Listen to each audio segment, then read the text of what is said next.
জাহান্নাম বছরে 2টা নিঃশ্বাস ছাড়ে। কয়টা নিঃশ্বাস? একটা নিঃশ্বাস গ্রীষ্মকালে যখন প্রচন্ড দাবদাহ চলে, ওইটা হচ্ছে জাহান্নামের নিঃশ্বাসের ফসল।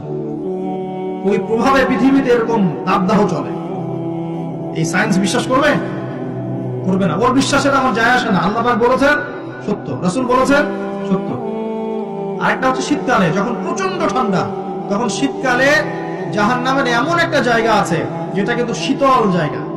জাহান্নামের পুরো জায়গাটাই কিন্তু আগুন নয়, এমনও জায়গা আছে যেটা কি খুব শীতল। ওই শীতল অংশ শ্বাস ছাড়লে এই যে পৃথিবীতে এই শীতের একটা প্রভাব চলে আসে, প্রচন্ড ঠান্ডা শৈত্য প্রভাব চলে আসে। এটা হয়তো অনেকে বিশ্বাস করবে না, মনে করবে যে ধর্মান্ত কথাবার্তা। হাদিসে আছে নবী সাল্লাল্লাহু আলাইহি ওয়াসাল্লাম বলেছেন, কে সত্যবাদী? এই পুরো সভ্যতা না রাসূল সাল্লাল্লাহু আলাইহি ওয়াসাল্লাম? এই বিশ্বের সমস্ত মানুষ সত্যবাদী বেশি না আল্লাহ রাসূল বেশি সত্যবাদী? বাস। আর